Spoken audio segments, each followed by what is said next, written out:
Olá, começando mais um Notas do Karsug, aqui pelo portal Terceiro Tempo, ao lado do mestre. Tudo bom, Cláudio? Tudo bom. Chegamos ao final da temporada, um final que teve luzes e sombras.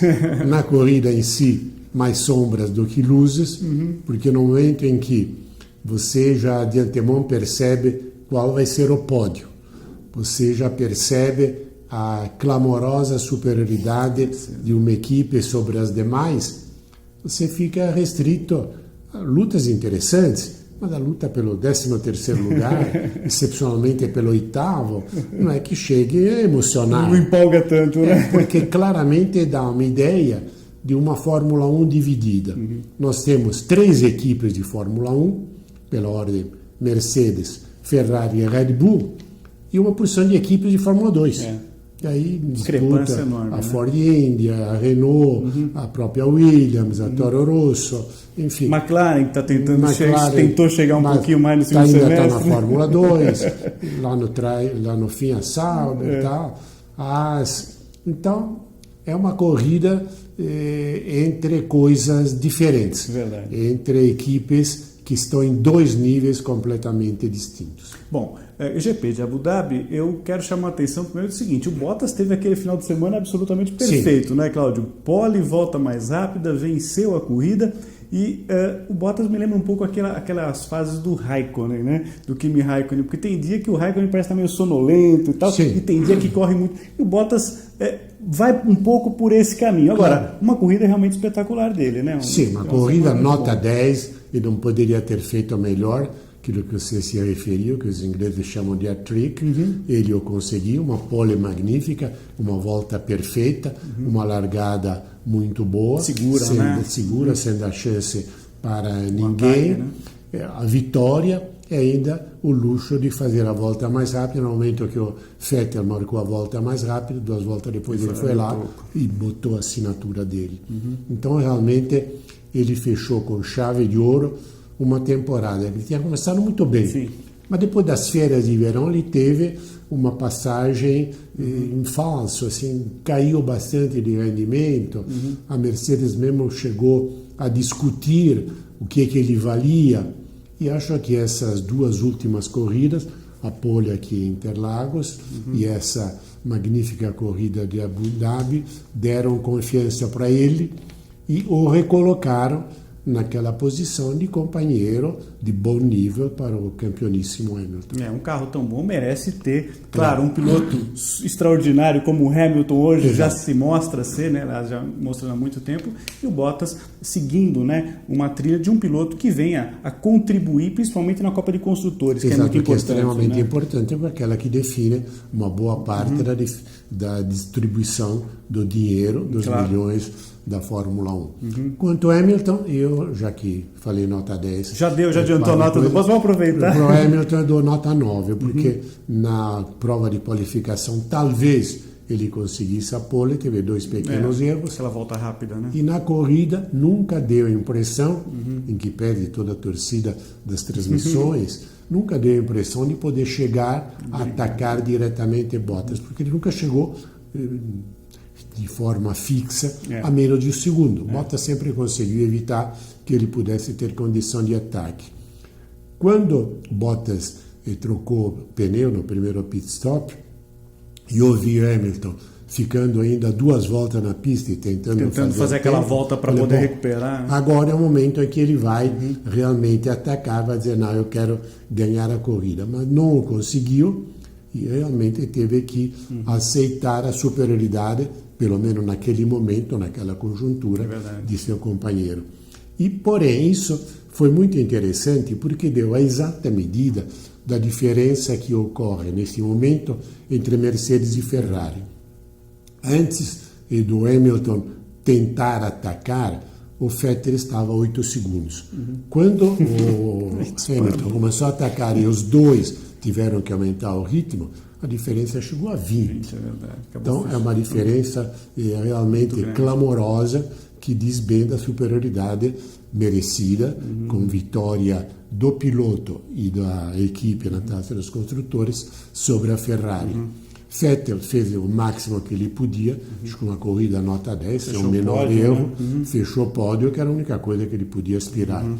E na Red Bull, a falta de sorte do Verstappen na primeira parte do campeonato passou para o Ricciardo, que em 4 corridas... Passou o bastão para o Ricciardo, Passou né? o bastão para o Ricciardo. Em 4 corridas, ele Pois quebrou é. em 3. Tanto que ele acabou perdendo para o Raikkonen o 4º lugar no Mundial Pilotos e ficou em 5º.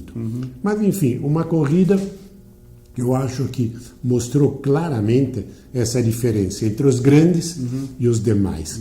Já que falamos dos demais, eu achei uma bela corrida do Massa, fez o que pôde. Foi ao Q3, né? Ninguém podia não se esperar, né, que ele conseguisse, né, Cláudio? Não, e é um carro ruim, porque verdade. se você pensar que esse carro tem motor Mercedes, Pois é. você vê que é o carro que é ruim, o carro que não presta.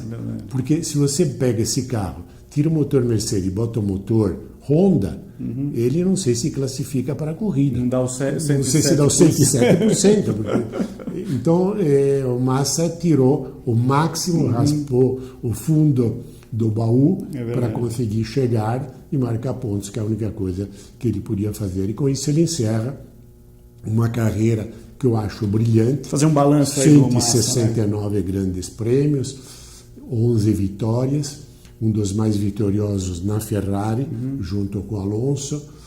E, para mim, fica aquele sentido de pesar dele não ter sido campeão mundial. Bateu na trave em 2008, né, Bateu na Cláudio? trave, e eu me lembro perfeitamente, eu estava na Itália vendo pela televisão durante o almoço, aquele prêmio de Singapura, me estragou o almoço, quando eu vi ele saindo do pit stop com a mangueira, aí ele perdeu o campeonato por culpa Foi do um boxe. momento chave, Foi um né, momento Cláudio? chave, porque se ele tem um pit stop normal, ele podia até vencer a corrida, teria chegado absolutamente tranquilo aqui em Interlagos e teria sido merecidamente campeão mundial, e talvez esse título lhe tivesse dado um outro sentido de apreciação por parte da torcida brasileira. Porque é uma coisa que eu acho muito curiosa, a diferença de como Massa é visto na Europa e como Massa é visto como piloto aqui no Brasil.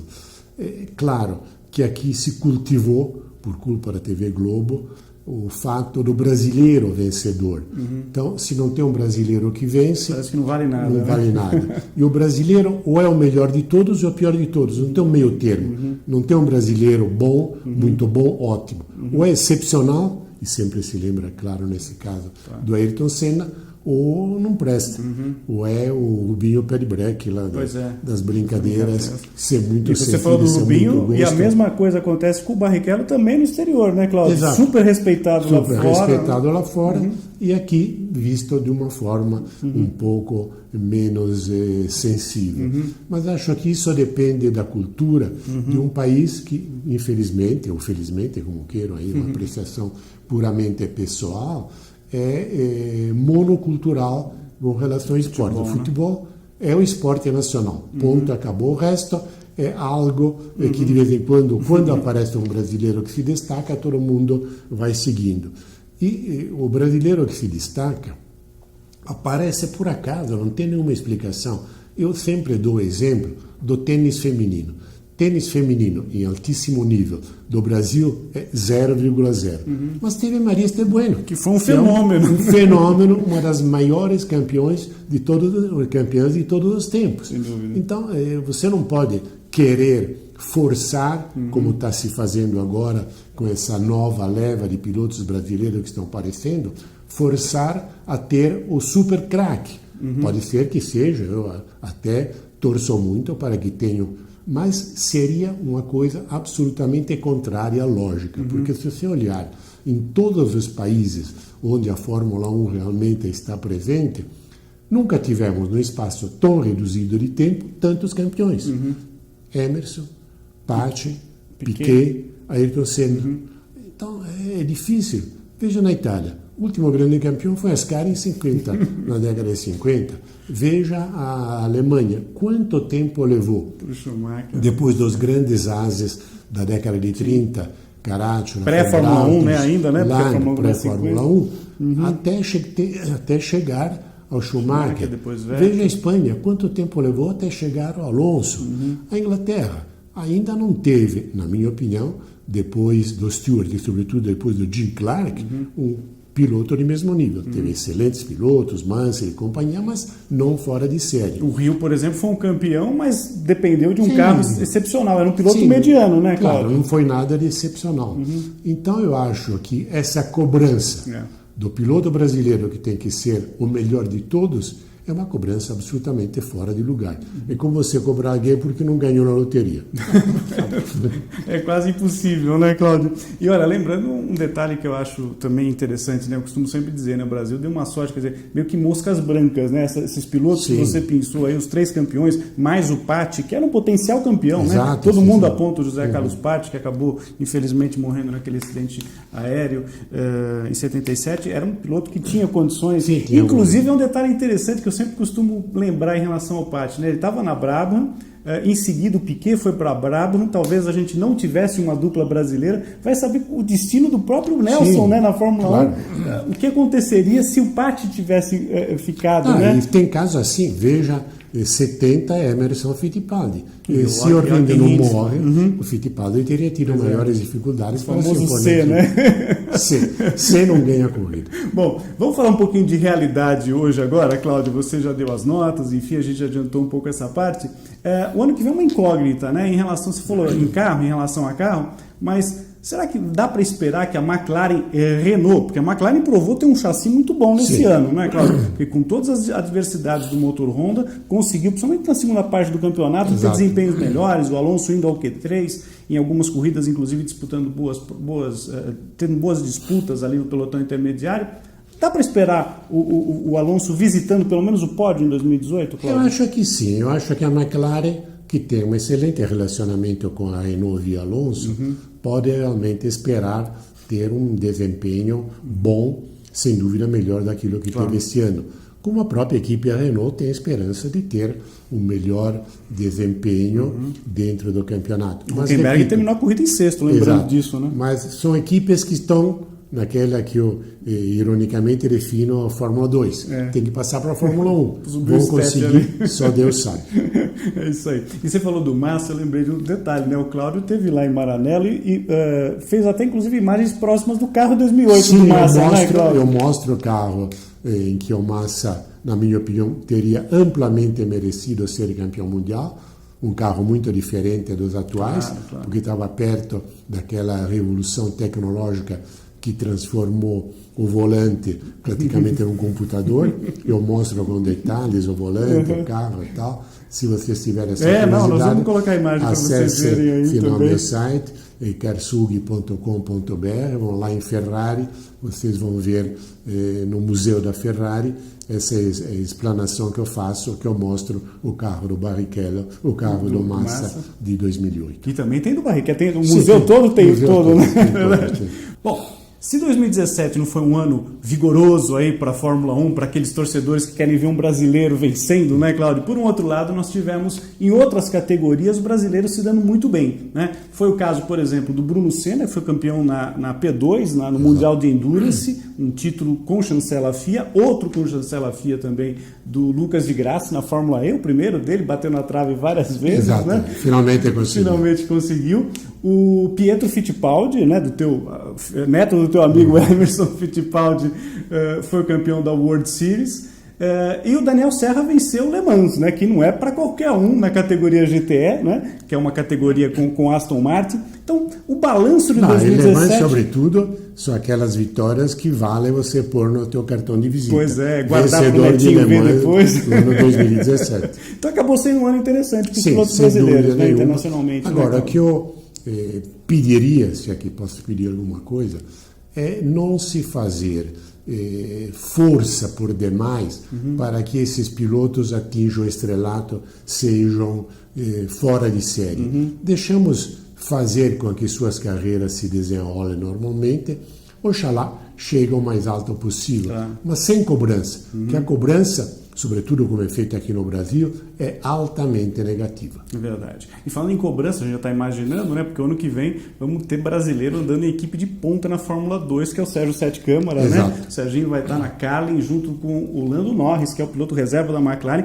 Vai ser um ano de duelo bom ali, vai ser um ano importante, né, para ele. Importante, né, para ele mostrar qual é o limite dele, se é que esse limite se determina já na Fórmula 2. Esse ano ele teve um crescimento muito interessante na segunda metade do campeonato, venceu em Spa, venceu em Monza. Sim, são corridas que deram credenciais para ele realmente conseguir um contrato com uma equipe boa e para ter, tomara, né? Sim. Um ótimo ano de 2018 aí pela frente, claro, né, para todos eles. É isso aí. Bom, nesse ano a gente ainda vai ter 2 coberturas especiais aqui no portal Terceiro Tempo e também no site do Karsug. Com relação ao site, vai ter a premiação, né? O Lauto Preferida, que vai estar na sua terceira edição. Você vai poder ver tanto em www.karsug.com.br, cobertura desse evento desse ano, né, Cláudio? Exato. E também aqui no portal Terceiro Tempo. E também vamos ter uma cobertura em loco da etapa de encerramento da Stock Car, que esse ano vai premiar um piloto inédito. Até hoje, nem o Daniel Serra, nem o Thiago Camilo, que são os dois que ficaram nessa disputa final, vão poder, são os dois que estão no páreo ainda para a corrida final em Interlagos, lá no dia 10 de dezembro. Nós vamos fazer uma ampla cobertura desse evento. E o Danielzinho, que venceu o Le Mans, falamos agora há pouco dele, né, Cláudio? Vai ser, se for campeão, vai ser o segundo filho de campeão, porque já tivemos o Paulo Gomes e o Marcos Gomes, o filho dele, e o Chico Serra, né, que foi um ótimo piloto da Stock, passou pela Fórmula 1, correu na Fittipaldi, correu na Erros. Então vamos aguardar o que vai acontecer. Claro, dicas do seu site, quer deixar alguma informação importante para o pessoal poder acompanhar o que está acontecendo lá em termos de testes? Sobretudo, em termos de testes, o último que nós estamos concluindo do Jeep Renegade, uma oferta realmente interessante na categoria. É supérfluo lembrar que o Jeep foi a marca que, de certa forma, salvou a Fiat na união com essas duas marcas, porque lhe dá excelentes possibilidades econômicas de venda, não só aqui, sobretudo nos Estados Unidos, pouco também na Europa. Então, vamos analisar mais a fundo esse produto que vem sendo um dos best-sellers aqui no mercado brasileiro. E, claramente, eu chamo a atenção para a reportagem direta durante todo o acontecimento do nosso prêmio Lauto Preferita, já na sua terceira edição, agradecendo a todos aqueles que desde o começo acreditaram nessa empreitada, que sobretudo sob um marco da seriedade. Isso é o mais importante. Muito legal. E outra dica que eu dou no final, como eu fiz no programa passado, você pode acessar aí pelo canal nosso no Terceiro Tempo, na matéria do Notas do Karsug, e também pelo site do Karsug, a dica que eu dou: final de ano, Natal, presente legal, é o livro do Karsug, os meus 50 anos de Brasil. Já sei um pouquinho mais agora, né, Cláudio? Já passaram um pouquinho dos 50, mas se você gosta de esportes, se você quer saber algumas curiosidades sobre o mundo do automobilismo... É uma série de casos ligados ao esporte em geral, no Brasil e fora dele. Às vezes alguma coisa que você não traz na televisão, no rádio, que aí fica registrada. Se você mandar o pedido com alguma antecedência, você vai recebê-lo certamente antes do Natal, esperando que os Correios não façam greve. Não, vamos esperar que não. Que não façam greve, devidamente autografado e com o nome personalizadinho. Personalizado. É isso aí. E aí a dica que eu dou para você: não compre um só, compre dois. Compre um para você e compre um para dar de presente para uma pessoa que você goste, que eu tenho certeza que vai gostar de ler. Se você quiser fazer isso, eu mando os dois nomes. Legal. Eu mando já os dois devidamente autografados. E olha, o Cláudio é um homem de tanta sorte. Eu vou até dar uma canjinha, uma colher de chá para você ver essa imagem do Cláudio com o Alonso. Ele foi almoçar num restaurante ali pertinho da fábrica da Ferrari, lá em Maranello, e aí ele tá andando por lá. Cláudio, olha, é o Alonso ali. Aí foi lá e tirou até foto do lado do Fernando Alonso, né, Cláudio? Foi muito legal atender vocês lá com muita simpatia, inclusive. Cláudio, nos vemos agora só em 2018, né? Depois... Sim, a menos que aconteça alguma coisa importante antes estaremos presentes para debater aquilo que pode ocorrer e claramente